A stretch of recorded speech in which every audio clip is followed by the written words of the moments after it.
Does God exist? The Buddha's answer. Indeed, the question, does God exist, is one of the oldest and most profound inquiries in the human mind. Throughout history, from ancient Greek philosophers to the thinkers of ancient Sumerian civilization, humans have ceaselessly pondered and sought answers to this mystery. But is the question of God or a supreme being merely a product of human thought? We not only inquire about his existence, but also about the nature and origins of faith. Even in the Upanishads of India, where spiritual and cosmic knowledge is deeply explored, the question of God is not always explicitly mentioned.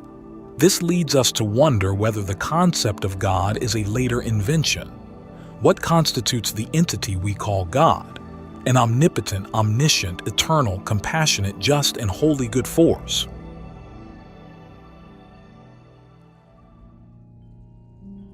Chapter 1. The Buddha's Answer.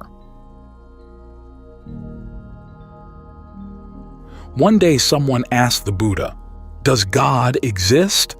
The Buddha looked at the person and said, "Yes."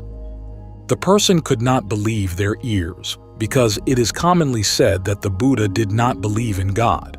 So why would he answer like that? At that time, Ananda, one of Buddha's closest disciples, was present. He too was shocked. The Buddha had never asserted such a thing without qualifiers or conditions. Throughout his life, he had strongly critiqued any notion of God. There was an agreement between Buddha and Ananda. Ananda was the Buddha's cousin. Before becoming Buddha's disciple, Ananda had made a condition. "You must promise me a few things. Right now, I am your cousin. But when I become your disciple, I will have to obey you. But right now, I can make requests, and you must comply." The Buddha said, "I know you well. You will not ask for anything I cannot do. Please speak." Ananda said, "It's nothing much, just a few small requests. One is that every night, before going to sleep, if I ask you something, you must answer. You cannot say, 'I am too tired today from interacting and talking with so many people.' You will have to answer me. During the day I will not ask, and I will not disturb you. But I am not yet enlightened. Occasionally, I will have some questions." The Buddha replied, "I accept." Ananda continued, "You will not send me far away. I will always be by your side and care for you until death. You will not order me, 'Go and spread my teachings,' as though you sent others. You will not send me anywhere." The Buddha said, "Okay, that is not a problem." Ananda added, "If I bring someone to meet you, then no matter what time, even at midnight, you must meet that person. These are the few special favors you must grant me." The Buddha said, "I agree to all, for I know you well. You will not take advantage of these." So when Ananda was stunned by the Buddha claiming there is a God, but he could not ask amidst a crowd. That afternoon, someone else came and asked the Buddha the same question. "Does God exist?" He answered, "No, there is no God." The situation became complicated. Ananda was utterly confused, but endured. That evening, another person came to the Buddha. "Can you tell me about God?" The Buddha looked at him, closed his eyes, and was completely silent. The other person also closed his eyes. Both were silent for half an hour. Before leaving, the person bowed down to kiss the Buddha's feet and said, "Thank you for your teaching." These events overwhelmed Nanda. Time seemed to stand still while Nanda felt a fire burning within. Once everyone had left, Nanda rushed to the Buddha and said, "I cannot understand. Those three people did not hear all three answers. They only knew one. But we heard them all. You must consider us too. We will go mad. If this continues, I don't know how we will cope." The Buddha replied, "You must remember something. First, those questions were not yours, so I did not answer for you. Why are you puzzled? It is not your concern. It is between me and those people." Nanda said, I understand now. That wasn't my question and you didn't answer for me. But I have ears and I can hear. I heard the question and I also heard the answer. The three answers completely contradict each other. First you said yes, then no. Finally, you were silent.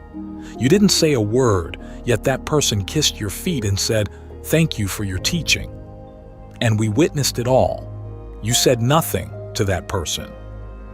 The Buddha said, "You see life in a rigid way. That is your problem. Everything is relative."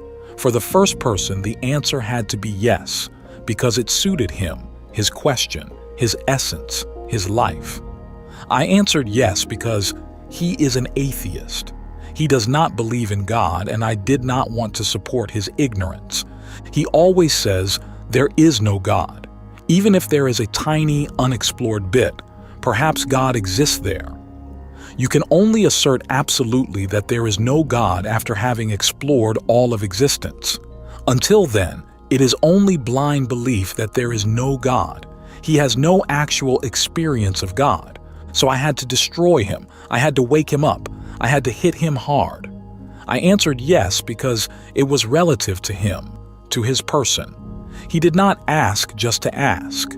The same question from someone else might require a different answer. Therefore, I answered no to the second person. The same question, the same words, but standing behind the question was a different person, so the relationship between the word and its implications had changed. The second person was as ignorant as the first, but in opposition. He believes in God and wanted me to support his belief. I do not support anyone's beliefs because belief is a barrier. It doesn't matter what the belief is, whether it's right or wrong. No belief is right.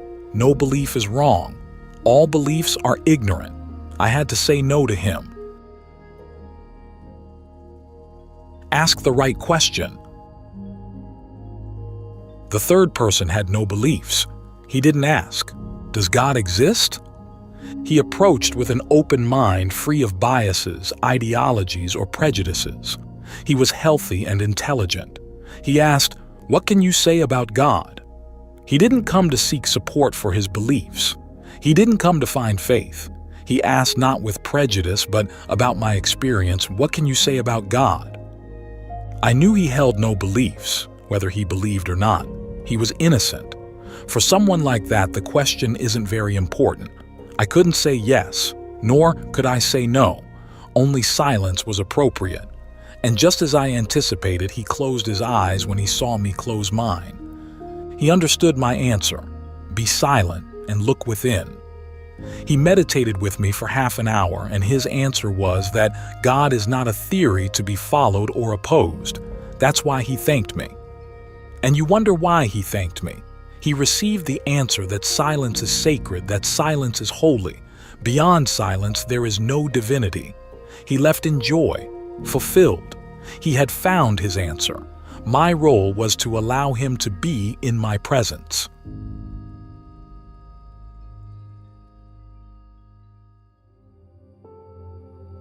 Chapter 2.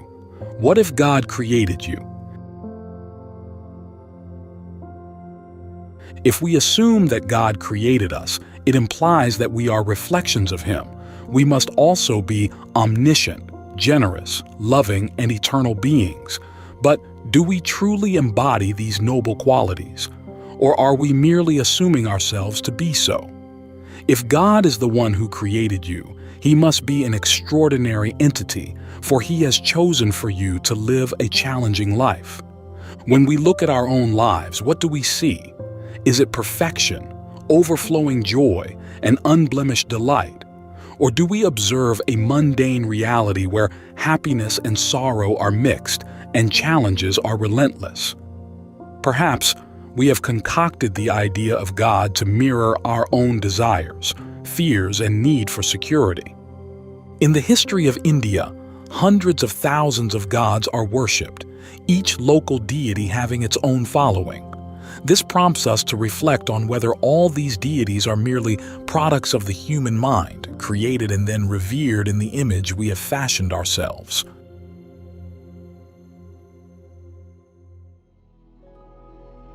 Chapter 3. The Buddha and Ananda.